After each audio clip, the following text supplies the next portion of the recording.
37장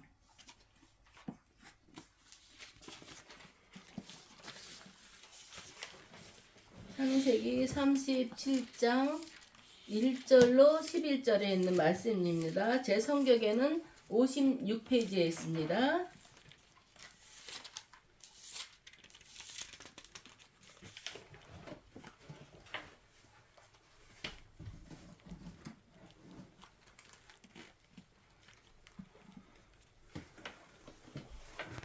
창세기 37장 1절에 11절에 있는 말씀 우리가 제가 한 절하고 성도님들이 한 절하고 교독하도록 하겠습니다.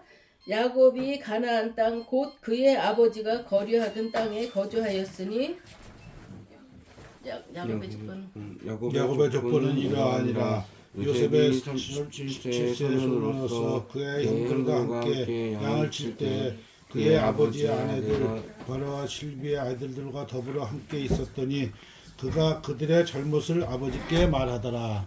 요셉은 노년에 얻은 아들이므로 이스라엘이 여러 아이들보다 그를 더 사랑하므로 그를 위하여 채색 옷을 지었더니 그의 형들이 형들보다 그를 더 사랑함을 보고 그를 미워하여 그에게 편안하게 말할 수 없었더라. 요셉이 꿈을 꾸고 자기 형들에게 말하매 그들이 그를 더욱 미워하였더라. 6절 요셉이 그들에게 이르되 청하건대 내가 꾼 들으시오. 우리가 밭에서 곡식단을 묶더니 내 단은 일어서고 당신들의 단은 내 단을 들러서서 절하더이다. 그의 형들이 그에게 이르되 내가 참으로 우리의 왕이 되겠느냐 참으로 우리를 다스리게 되겠느냐 하고 그의 꿈과 그의 말로 말미암아 그를 더욱 미워하더니 요셉이 다시 꿈을 꾸고 그의 형들에게 말하여 이르되 내가 또 꿈을 꾼즉 해와 달과 11별이 내게 절하더이다 하니라. 그가 그의 꿈을 아버지와 형들에게 말하매 아버지가 그를 꾸짖고 그들에게 이르되 네가 꾼 꿈이 무엇이냐? 나와 내 어머니와 내 형들이 참으로 가서 땅에 엎드려 내게 절하겠느냐. 그의 형들은 시기하되 그의 아버지는 그 말을 간직해 두었더라. 아멘. 추워. 이쪽 바닥으로. 여기 바닥에 불 좀 켜줘요. 나는 아까 더워서 껐는데. 힘써봐.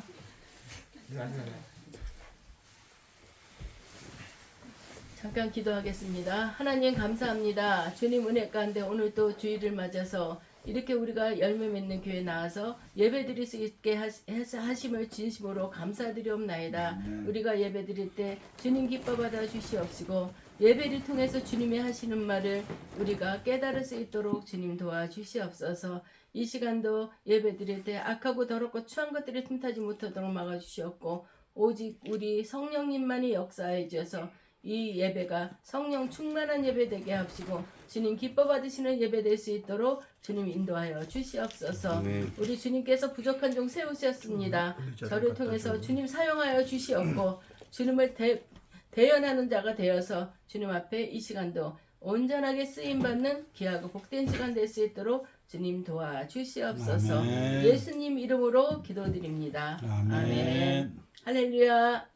아멘. 반갑습니다. 오늘은 우리 지율이 지원이 또 우리 둘째 딸 둘째 사이 이렇게 같이 와서 같이 예배드리게 된 걸 너무 기쁘고 우리 4시 예배 항상 드리다가 배로 또 오늘은 부흥됐다 그래야 되나 이렇게 예배드리게 된 것을 너무 감사를 드립니다. 여기 오신 모든 분들 예수 그리스도의 이름으로 축복합니다. 아멘. 오늘은 우리가 요셉에 대해서 많은 얘기를 나누게 될 것 같아요. 모든 사람들은 자신이 바라는 그런 영역에서 성공하기를 바라고 있어요. 내가 어떤 분야에서 난 최고가 돼야 돼. 나는 정말 이 분야만큼은 내가 최고가 돼야 되고 내가 이렇게 하는 일은 정말 누가 보더라도 대단해. 그런 마음을 그런 위치가 되기를 원합니다. 그러나 우리가 성공이 쉬워요? 그렇게 쉽지 만만하지 않아요. 세상은 녹록하지가 않습니다.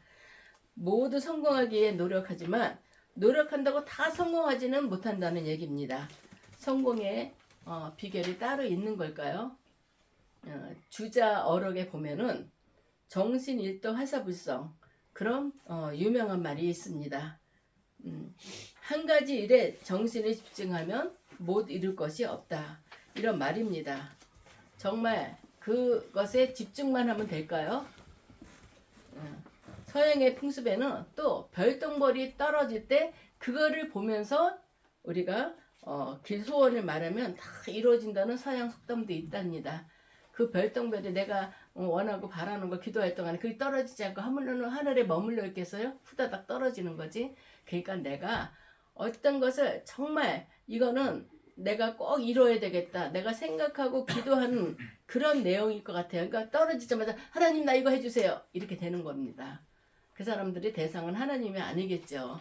그렇지만 어떤 것들을 간절한 소원을 가지고 생각하면 이룬다는 거. 그렇게 살고 있다가 어떤 대상을 보면 거기다 확 우리가 쏟아놓는다는 그런 말이기도 합니다. 간절하게 바라고 오직 그것만을 생각하며 살아가면 이루어진다는 그런 뜻이겠죠. 그런데 요즘 젊은이들은 희망을 잃은 채 돈 버는 데만 끌려가고 있다는 그런 성향이 있습니다. 요새는 공부를 잘해갖고 좋은 대학 가고 또 좋은 데 취직하고 이게 아니에요. 젊은 애들이 무조건 물질이에요. 내가 어떻게 하면 돈을 많이 벌 수 있을까? 주식에도 투자하고 뭐 딴 데도 투자하고 하다 보면은 거기서 조금이라도 이익을 얻게 되면은 거기에 몰빵을 하는 거예요. 요즘 애들이 쓰는 몰빵. 거기다 몰빵을 하게 되는 거예요. 그다가 조금 이익을 보고 거기에 재미가 들으면은 사채도 쓰고 이것도 쓰고 저것도 쓰고 엄마 폐물도 갖다 팔아서 쓰고 이러다가 나중에는 헤어날 길이 없이 그렇게 되는 것입니다. 목적이 틀리기 때문에. 이게 다가 아닌데 물질에만 전념하기 때문에 그런 일들이 생기게 되는 것입니다. 정말 우리가 할 일에 집중하지 못한다면 성공하기도 힘들고 행복하기도 힘든 것입니다. 모든 일이 주 안에서 아름답게 이루어질 때 우리 심령이 행복한데 이게 그거에만 목적을 두니까 많이 힘들고 어렵다는 것입니다.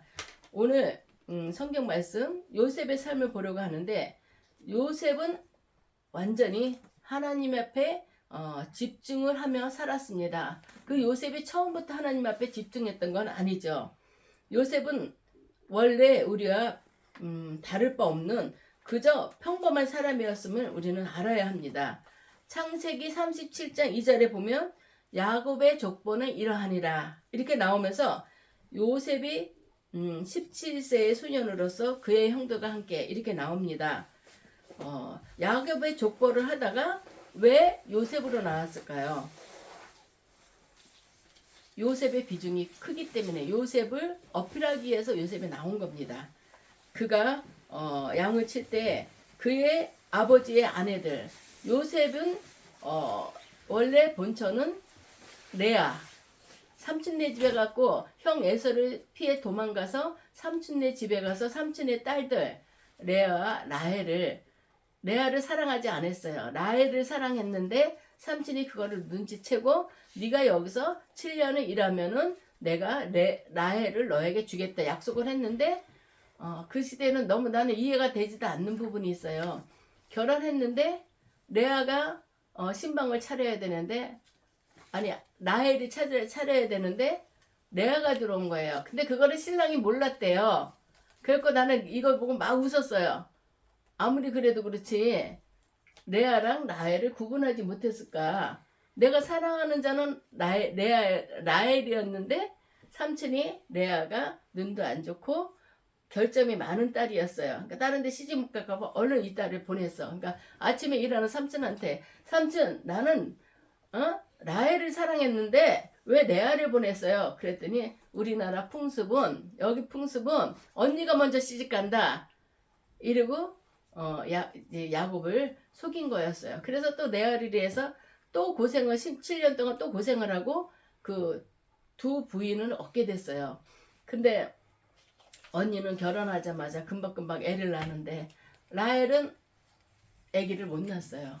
그래서 많이 고생을 하고 첩들 비라 그런 비라와 또 실바를 이들의 종이었어요. 근데 이들까지도 동원시켜서 내가 더 라헬의 여종으로 있던 사람의 애를 낳으면 라헬의 애가 되는 거야 그쪽으로. 그러니까 서로가 아기를 많이 낳으려고 그랬는데 라헬은 참 힘들게 해서 아기를 낳았습니다. 그래서 이들은 형제간에 이들은 화목하지가 못했어요. 엄마가 4명인데 아무래도 내 형제를 챙기려고 그러지 다른 몸에서 난 형제를 챙기려고 하지는 않을 거란 말이야. 그랬는데 요셉이 라헬의 몸에서 태어났죠. 근데 요셉은 아버지한테 큰 사랑을 많이 받았어요. 왜 그러냐면 아버지가 사랑하는 자는 라헬이었거든요. 라헬이 근데 요셉을 낳고 밑에 또 아들을 낳다가 죽었어요. 엄마가. 그래서 야곱이 많이 상심하고 라헬이 난 자녀들을 더 귀하게 여기고 더 사랑했어요. 근데 우리가 보면은 요셉이 많이 고생한 거가 나오잖아요. 근데 이 사람이 하나님이 이 사람을 쓰려고 이렇게 고생을 시켰구나. 그렇게만 생각을 할 수가 있잖아요. 근데 성경을 가만히 보다 보니까 요셉이 어떨 때 보면 좀 야비한 그런 사람이었던 것 같아요. 형들이 배다른 형들이 있어도 자기가 가서 형들이 잘못하는 거 보면 얼른 와서 아버지한테 일러요. 고해바쳐. 맨 처음에는 뭐 그거를 몰랐겠죠 형들도. 근데 그걸 안 다음부터는 얘를 왕따를 시키는 거예요. 얘를 왕따를 시켜가지고 얘 있을 땐 얘기 안 하고 얘랑은 말도 안 붙이는 거예요. 이스라엘 사람들은 아침에 일어나면 샬롬 이러면서 평안을 인사하고 그랬는데 얘만 오면 왕따를 시키고 얘기를 안 했어요. 그러다가 이제 아버지가 다른 애들은 그냥 문명 같은 거 그 시대에 입는 거 그냥 누더기 같은 옷을 입혔어요. 양치는 자들이니까. 근데 요셉에게만 채색 옷을 입혔다는 거예요. 옷에 염색을 하고 화려하게 해서 입혔다는 거예요. 이거는 그냥 사람들은 못 입는데 얘는 특별히 아버지가 이렇게 대접을 했다는 거예요. 형들이 어디든지 간에 그렇게 되면요. 얘는 어디서든지 왕따를 당하게 돼 있어요. 그래서 요셉이 형들한테 미움을 사고 형들만 오면은 이제 형들이 얘만 오면 피하는 거예요. 그랬었는데 요셉이 미운 짓을 하다가 더 미운 짓을 하게 됐어요. 자기 꿈 얘기를 하는 거야. 내가 어젯밤 이런 꿈을 꿨는데 뭐 곡식단이 몇 개가 섰는데 형제들 이제 곡식단 하면서 이 곡식단이 나한테 절을 하더라. 이러는 거야. 그 형들이 듣고 나서 그럼 네가 우리의 왕이 되는 거냐? 더 미운 거죠. 꿈 얘기를 다 해주는 거예요.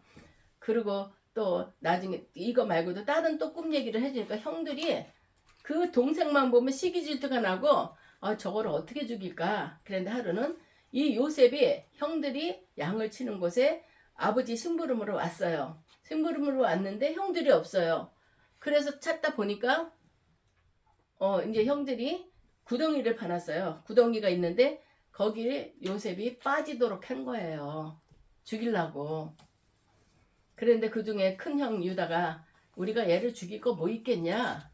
애굽에서 이제 사람을 종으로 사러 오는 사람들이 있었어요. 그러니까 얘를 팔자 그래서 애굽으로 넘겨버린 거예요. 애굽으로 팔았어. 그래서 거기서 종살이를 하고 그랬는데 이런 거를 생각할 때마다 왜 요셉은 왜 이런 고생을 할까? 아버지 야곱의 품에서 태어나가지고 너무 많은 고생을 한다. 이러면서 그 사람 고생한 것만 우리가 안쓰럽게 생각할 수도 있어요. 그렇지만 하나님의 뜻과 계획은 우리는 아무도 몰라요. 내가 쟤를 써야 돼. 김지원이를 하나님께서 써야 돼. 근데 합당하지 못한 구석이 있어요. 그러면 쓰다 버릴 수는 없어요. 하나님께서 다독거리고 또 다독거리고 깎고 또 깎아서 하나님 보시기에 합당한 자로 만들어 놓으시는 거예요. 아멘. 그래서 하나님이 쓰시는 것처럼 요셉도 하나님의 계획이 있는 자였어요. 근데 요셉의 그 나쁜 성격들 그거를 고치기 위해서 나중에 이제 요셉이 여러 가지 고생을 하는데 성경 37장을 보면 요셉이 하나님을 찾는 그런 구절은 하나도 없습니다. 그거는 뭐냐면 요셉은 하나님을 의지하지 않았다는 겁니다. 근데 이제 애굽으로 끌려가서 종살이를 하면서 모진 고통을 하면서 그제서야 우리 아버지가 이렇게 하나님을 찾았지. 나도 그 하나님을 찾자. 그리고 전적으로 하나님을 의지하고 하나님한테 물어보고 하나님의 계획에 합당하게 살겠다고 많이 노력한 자입니다. 그래서 이제 애굽에서도 한 10년 동안은 아주 잘 지냈죠. 애굽 보디발의 종살이를 하면서도 영리하니까 보디발이 모든 재산 이 관리권을 요셉한테 넘긴 거예요. 그랬는데 요셉은 외모가 준수했다 그랬어요. 보디발의 아내가 요셉을 계속 유혹하는 거예요.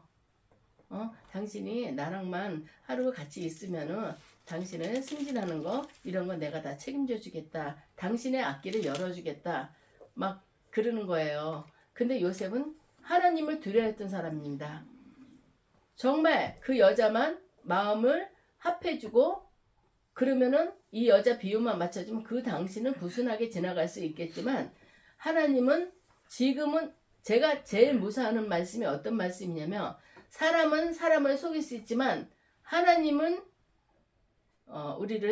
우리는 하나님을 속일 수 없다는 것. 불꽃과 같은 눈동자로 우리를 항상 지켜보고 계시는 분이 하나님이에요. 우린 그걸 항상 알아야 되는 거예요. 사람들은 그래요. 내가 어떤 짓을 하고 다니면서도 교회 와서는 아주 거룩해요. 교회 와서 거룩하지 않는 사람은 없어요. 근데 그 사람은 사생활을 어떻게 알잖아요. 안타깝죠. 이렇게 와서 하나님과 상관없이 살다가 이렇게 와서 예배 드린다고 하나님 그거 기뻐하지 않으세요. 내 죄를 회개하고 나와야 되거든요. 근데 요셉은 그때 그 보디발의 아내가 유혹했어도 하나님을 두려워하기 때문에 거기에 뛰쳐나왔어요. 뛰쳐나올 때 그 보디발의 아내가 그 겉옷을 잡았다니 겉옷이 땅에 떨어졌어요. 그랬더니 그 종도를 다 부르면서 요셉이 나를 겁탈하려고 하다가 사람들 소리가 나니까 도망갔다. 그 얘기를 막 퍼뜨리는 거예요. 그랬더니 보디발이 당장 요셉을 끌어다가 감옥에 쳐넣었어요.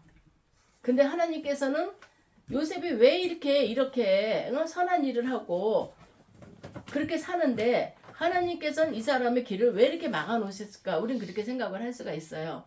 그런데 그 감옥에 갇혔는데 하루는 두 분이 임금의 떡을 빚는 자랑 임금의 술을 맡은 자가 감옥에 왔어요. 그래서 얘기를 하는 거예요. 나는 오늘 밤에 어젯밤에 이런 꿈을 꿨는데 이게 무슨 뜻인지 모르겠어. 그러니까 요셉이 그 꿈 해몽을 해주는 거예요. 떡을 맡은 자, 당신은 떡 세강줄이라는 거는 당신은 3일 있다가 처형을 당할 것이다. 그리고 술 맡은 자는 당신은 임금이 다시 부를 것이다. 만약에 바로 왕이 당신을 부르면은 당신이 나를 기억해달라.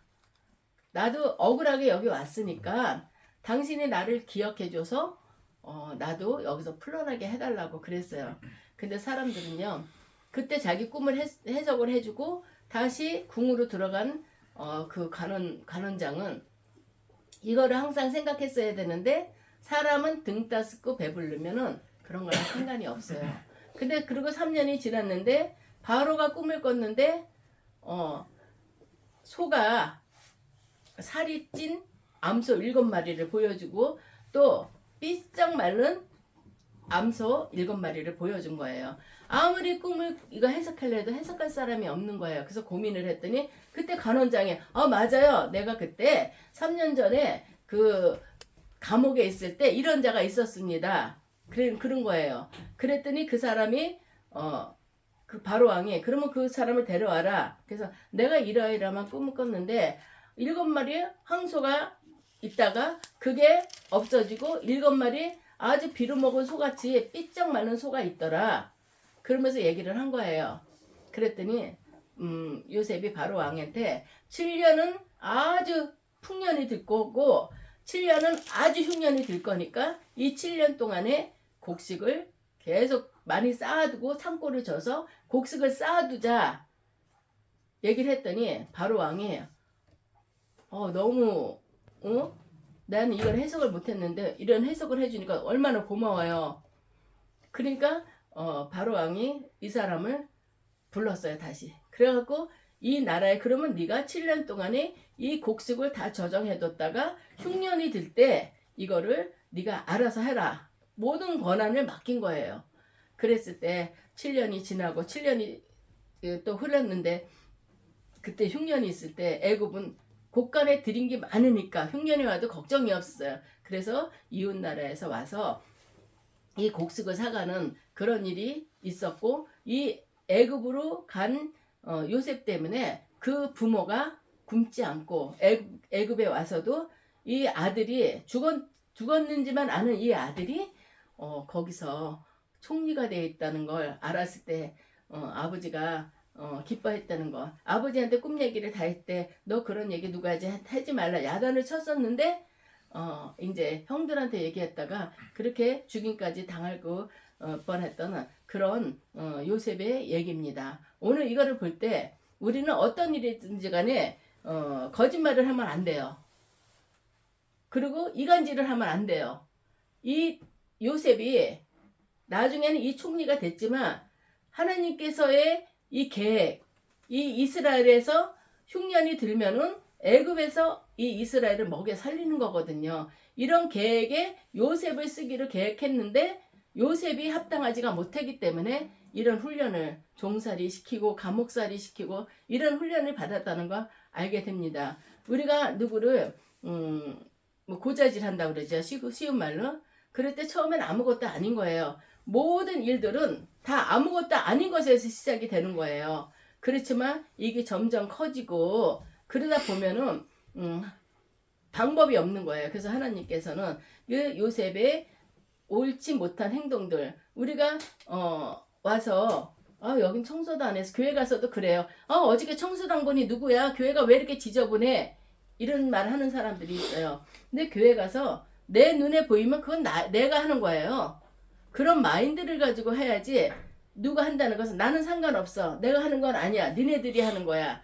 내 책임 회피를 위해서 하는 말이거든요. 우린 그런 것도 많이 조심을 해야 되는 거예요. 세계 1차 대전이 오스트리아의 어떤 세르비아 황제자가 방문을 했다가 이 사람이 암살을 당했어요. 그게 계기가 돼서 전쟁의 계기가 됐고 그래서 세계 1차 대전이 된 것처럼 처음은 조금 해요. 근데 나중에 이렇게 결과가 감당하지 못할 정도로 된다는 걸 우리는 알게 됩니다. 우린 모든 것도 그렇기 때문에 작은 일에도 우리는 감사를 해야 돼요. 또 작은 일도 이거 뭐 별것도 아닌데 뭐 이거 기도해야 되나? 이렇게 생각하면 안 돼요. 작은 일에도 기도해야 되고 우리가 신중하게 생각할 필요가 있다는 것입니다. 어머니 라헬이 막내 베냐민을 낳다가 죽었기 때문에 아버지께서는 그 라헬의 자녀들을 더 사랑한다고 했잖아요. 그게 아버지도 잘못된 거예요. 자식을 편애하면 안 돼요. 다른 아들은 누더기 옷을 입혔어요. 양치는 자들이기 때문에. 근데 이 아들만 채색 옷을 입히니까 그리고 엄마가 다 달라. 다른 몸에서 태어난 애들이 그리고 다른 엄마들이 이거를 좋게 보겠어요? 저 사람은 왜 라헬이란 애만 저렇게 애지중지해? 그러다 보니까 얘는 시기의 대상이 됐던 거예요. 그러니까 우리가 자식을 키울 때도 다 사랑하는 마음은 똑같지만 행동에서 애들이 상처를 받아요. 이러는 행동을 하면 안 된다는 걸 또 성경은 말씀하고 있는 것을 우리는 알아야 되겠습니다. 형들은 요셉이 말하는 것, 행동하는 것 그런 것들이 다 미웠고 그랬지만 형들은 얘를 하야라고 했지만 하나님이 요셉을 붙들었기 때문에 요셉은 이렇게 꼭 필요한 자 정말 애굽에서도 필요한 자고 애굽에서도 요셉이 없었으면 이 풍년과 흉년을 제대로 다스리지 못했다면 이 나라도 망하는 것이었어요. 근데 하나님이 계획하에 있기 때문에 이 사람을 통해서 요셉을 통해서 그 꿈을 또 깨닫게 해주셔서 이런 가뭄의 때를 내 나라만 가뭄을 피한 게 아니라 이웃에도 영향력을 끼치고 큰 부를 차지할 수 있게끔 하나님께서 요셉을 사용했다는 것을 우리는 알아야 되겠습니다. 아멘. 요셉이 하나님만 의지했기 때문에 요셉은 형통한다라고 했습니다. 요셉이 하는 것 다 하나님을 의지했기 때문에 하나님께 전적으로 기도했기 때문에 하나님이 이 사람이 하는 모든 일에 하나님이 같이 했기 때문에 모든 것들이 형통하게 이루어졌어요. 그래서 요셉을 보면 우리가 주일학교 애들 보면 요셉은요 뭐 꿈의 사람이라고 꿈꾸는 자예요. 주일학교 애들은 요셉 이러면은 꿈꾸는 자 이렇게 애들이 인식을 하고 있어요. 꿈을 꾸면서 하나님의 계획을 깨닫고 하나님을 의지하기 때문에 꿈도 꾸는 거예요. 하나님 의지하지 않으면 꿈도 악몽도 있고 선한 꿈도 있잖아요. 근데 하나님이 인도하는 그 계시를 하시는 그 계시몽이라 그러죠. 그거를 통해서 애굽도 살고 주의 나라도 살은 그런 내용이 있습니다. 우리가 이런 거 볼 때마다 우리는 전적으로 하나님을 붙들어야 돼요. 그런데 하나님을 전적으로 붙들어야 되는데 그러지 못할 때 정말 우리는 내가 왜 이렇게 기도하고 나도 교회도 나가는데 왜 이렇게 나는 왜 내 길은 형통하지가 못할까 이런 생각이 들 때도 있습니다. 그렇지만 그거는 하나님의 계획 안에 있는 거예요. 내가 고쳐야 될 분이 많은데 그거를 내가 고치지 못하면 하나님께서 고칠 때까지 하나님은 훈련해 주시는 겁니다. 우리는 어떤 어려움을 당할 때 왜 나만 겪는 고난이냐고 투정하면 안 돼요. 하나님 앞에 납작 엎드려야 돼요. 엎드려서 하나님 주님의 계획과 뜻이 어디 있는지 모르지만 내가 회개할 수 있도록 주님 앞에 범죄한 일이 있다면 회개할 수 있도록 나를 도와주세요. 하나님 앞에 기도해야 되는 거예요. 기도 외에는 이런 이유가 나갈 수 없다고 했습니다. 기도하면서 하나님의 뜻을 구하고 내가 더 낮아질 때 하나님 보시기에 합당할 때 하나님의 그릇으로 쓴다는 걸 그거를 우리는 알아야 되겠습니다. 이 요셉을 보면서 제가 그날 저녁에는 기도가 틀려지더라고요. 나를 점검해 보게 되더라고요. 어렸을 때랑 또 성장하면서 그래 내 모습과도 너무 잘 맞는 거구나. 언니나 오빠 뭐 잘못한 거 있으면 엄마한테 쪼르르 일러요. 엄마 언니가 돈을 어디다 감춰놨어. 자기들이 월급 타잖아. 그러면 엄마한테 조금 떼어갖고 자기들 쓰려고 감춰놔. 그럼 나는 싹 받다가 엄마한테 일러요. 그 얼마나 못돼요. 그리고 언니한테 그 약점으로 언니가 거기다 돈 감춰놓은 거 아는데 나 뭐 사주면 나 얘기 안 할게. 그런 것들이 그날 저녁에 생각이 나더라고요. 그래서 제가 그냥 어린 마음에 그랬는데 그것까지도 회개하게 되더라고요. 우리는 어떤 일이든지 하나님 중심으로 살아야 됩니다. 기도해야 돼요. 아멘. 기도하지 않으면 하나님 중심으로 살 수가 없습니다. 아멘. 요셉이 13년이란 동안을 이런 고생을 많이 했어요. 말이 13년이지 얼마나 힘들었겠어요. 그래도 13년 고생하고 이렇게 모든 게 회복됐으니까 다행이지. 누구는 20년, 30년이 돼도 그건 모르는 사람들도 많아요. 우리는 깨닫는 게 은혜고 깨닫는 게 축복이라는 것을 알아야 되겠습니다. 요셉이 오늘 이렇게 하나님이 들어쓰시기 위해서 여러 가지 훈련을 시키고 또 하나님께서 그에게 계시하신 것을 깨달을 수 있는 지혜를 주시고 요셉도 예전에는 하나님과 상관없이 그냥 아버지가 주시는 거 내도 우월감 때문에 우월감으로 살았지만 정말 고난을 당했을 때 이 고난을 통해서 하나님 더욱더 의지하게 되고 하나님 앞에 형통한 자가 됐다는 걸 우리는 알고 지금 우리 앞에 어떤 고민이 있는지 어떤 문제가 있는지 그 문제가 있다면 하나님 앞에 기도하세요. 그것밖에 없습니다. 기도할 때 하나님이 그 길을 인도해주고 형통한 길로 이끌어준다는 걸 우리는 알아야 되겠습니다. 이게 어린애들 설교 같지만 이 어린애들 안에도 우리가 배울 게 참 많아요. 나는 우리 지율이가 얘기한 거 엄마 커피를 집에서 먹는 거랑 카페에서 먹는 거랑 똑같아? 이랬다는 거. 거기서 진리를 깨달았어 내가. 거기서 많은 걸 깨달았어요. 맞아. 애도 저걸 아는데 그리고 맨 처음에는 웃으면서 어떻게 그 조그만 게 어떻게 그런 말을 했을까?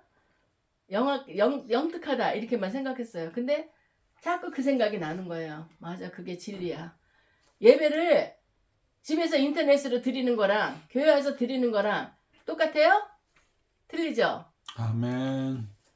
그게 생각이 나더라고요. 사람들이 나 저기 인터넷으로 드렸어요. 근데 그 하다가 내가 물 먹고 싶으면 나가서 물도 먹고 내 행동이 누가 안 보니까 자유로운 거예요. 근데 드렸다고 하지만 틀어놓고 딴 일들 하는 사람 많아요. 예배는 꼭 교회 와서 드려야 됩니다. 알겠어요? 이해 가시죠? 우리 지율이 말에 내가 참 은혜를 받았어요.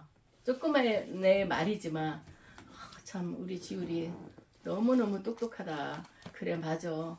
커피도 그래서 나도 그거를 어저께 써먹었어요. 아빠가 영화를 이제 어제 그 무슨 봄? 서울의 봄. 그 영화가 나왔잖아요. 그래서 우리 그 영화 보자니까 막 텔레비를 이렇게 여기서 보려고 그래서 영화관에서 보는 거랑 여기서 보는 거랑 똑같아? 이러고 영화관에서 그거를 봤어요. 우리 지율이 너무너무 영특하고 맞아 저거다. 응? 우리가 모르고 있는 부분은 애들도 아는데 왜 어른들은 몰라? 이 생각에 참 내가 지율이 말에 진리를 깨달았어. 그래서 우리도 그렇게 어떤 게 하나님 보시기에 더 합당할까 이거를 생각하면서 우리 살아가는 우리 모두가 되기를 주님의 이름으로 축복합니다. 아멘. 잠깐 기도드리겠습니다. 할렐루야. 살아계신 아버지 하나님 주님의 은혜를 진실로 감사드립나이다. 요셉을 바라보며 아버지 하나님 우리의 지난 날들을 점검해보는 시간이 될 수 있도록 주님 도와주셨고 주님 계획 안에 있는 사람들은 하나님의 훈련을 통해서 이렇게 쓰임받는 걸 압니다.